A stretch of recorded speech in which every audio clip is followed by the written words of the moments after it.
Welcome to this explainer. I am so thrilled you're here because today we are diving deep into the literal circulatory system of a power plant, the Steam Feedwater System. It's a delicate, wildly complex network, and it is absolutely vital for keeping the whole operation alive. We're going to break down exactly how it works, how its components maximize efficiency, and how operators diagnose critical issues like tube leaks. Here is our roadmap for today. 1. The basic water and steam cycle. 2. Condensing and boiler feed components. 3. Utilizing extraction to increase efficiency. 4. Diagnosing problems and air binding. And 5. Detecting dangerous tube leaks. Let's jump right in. So think about this for a second. What actually happens if a power plant boiler just runs out of water while it's still pumping out steam? Well, in short, you're looking at a catastrophic meltdown. Understanding this incredibly delicate balance is exactly why this system is critical for keeping the lights on in your city without, destroying the facility in the process. Section 1. The basic water and steam cycle. Before we get into the heavy machinery, we need to establish the golden rule of power plant mechanics. It all comes down to this simple equation. Water in must perfectly equal steam out. The condensate and feedwater systems are so deeply interdependent that they really act as one massive, continuous loop. Their sole purpose in life is to endlessly replace every single drop of steam that leaves that boiler to spin the turbine. Section 2. Condensing and boiler feed components. Now that we've got the end goal in mind, let's track the chronological journey of a single drop of water. Imagine actually tracing the fluid's path. It starts by collecting in the main condenser hot well.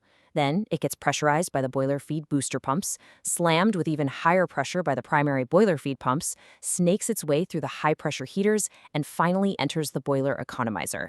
It's just this beautifully orchestrated journey. A completely vital engineering concept at play here is net positive suction head, or NPSH. The hot surge tank acts as a buffer to provide this exact essential pressure. It ensures that during sudden volume changes in the plant, those massive centrifugal pumps downstream don't lose their prime and literally tear themselves apart. And just like the human body has an immune system, the plant relies on auxiliary systems to stay healthy. They inject hydrazine to prevent internal corrosion, use ammonia to strictly control the pH, and keep a condensate storage tank on standby, providing pure makeup water to replace any tiny leaks in the system. Section 3. Utilizing extraction to increase efficiency. This brings us to the central puzzle of power generation: how engineers squeeze every last possible drop of thermal efficiency out of the steam. This is the genius of closed heaters. In these solid shell and tube heat exchangers, steam is strategically extracted right from the turbine and pumped into the shell. It transfers its heat through the tube walls to preheat the feedwater inside. The real beauty here is that the steam and feedwater never actually mix. They operate in cascading parallel trains to maximize heat recovery before the water even reaches the boiler. Now, contrast that with the Deaerator. This is an open, direct contact heater. Steam and condensate violently mix together here, and that process literally boils off dangerous oxygen and non-condensable gases. If they didn't do this, those gases would eat the steel pipes from the inside out. Section 4. Diagnosing problems and air binding. We know how a healthy plant operates, but now we enter the suspenseful, detective half of our explainer, where operators hunt down hidden mechanical illnesses. Let's compare two terrifying scenarios at the hot well. On the one hand, a low hot well level means pumps lose their prime and suffer complete mechanical failure. On the other hand, a high hot well level is arguably much worse. The condenser floods, and that excess water can actually get sucked up into the turbine blades, physically destroying them at high speed. To prevent this, operators are doing rigorous detective work on the floor every single day. We're talking pyrometers to check bearing heat, vibration meters to feel for any imbalance, inspecting sight glasses for contaminated oil, and making absolutely sure recirculation valves are maintaining minimum flow so the pumps don't just boil the water inside their casings. But what about problems hidden inside solid steel pipes? Well, operators rely on mathematical clues like terminal temperature difference, or TTD. Used alongside the drain cooler approach, or DCA, these are the ultimate metrics operators use to essentially look inside a closed heater and find invisible malfunctions. It's exactly like a doctor carefully reading a patient's chart. If air gets trapped in the tube side, you'll see an increased TTD and a higher pressure drop, but a totally normal DCA.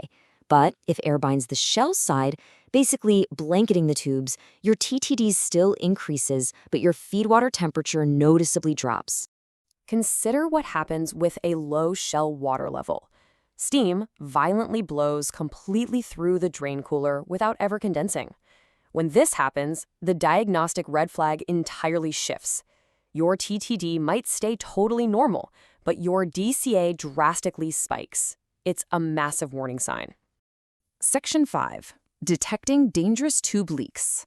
This brings us to the final, and honestly, perhaps the most dangerous culprit you could face in this system. Let's look at the mechanics of a leak. Even a tiny rupture inside the tubes floods the shell side with high-pressure water. This instantly blankets the lower tubes, completely ruining your thermal efficiency, and forces the level control valves to open dangerously wide just to desperately try and compensate for the flood. Finding this requires brilliant step-by-step logic. Operators start by checking the final feedwater outlet temperature. If it's too low, they meticulously work backwards chronologically through the cascading train of heaters. They're looking to pinpoint the exact unit where the temperature gap starts expanding. It is just a flawless process of elimination. Let's build up the stakes for a second here. What happens if a leak grows too large, too fast? What is the ultimate consequence if the flooding completely exceeds the emergency drain valve's capacity and they just can't isolate the heater in time?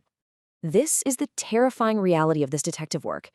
The water will back up through the extraction lines directly into the turbine. Because water does not compress, hitting it at those incredible rotational speeds results in catastrophic, plant-ending mechanical destruction of a multi-million-dollar piece of equipment. It leaves you in absolute awe of this massive, delicate machinery, doesn't it? It's incredible what these systems achieve, which really prompts us to wonder about the future. Just how much more efficiency can engineering possibly squeeze out of the steam cycle before we hit the absolute limits of physics? Thank you so much for exploring this explainer with me. Keep asking great questions, and I'll catch you next time.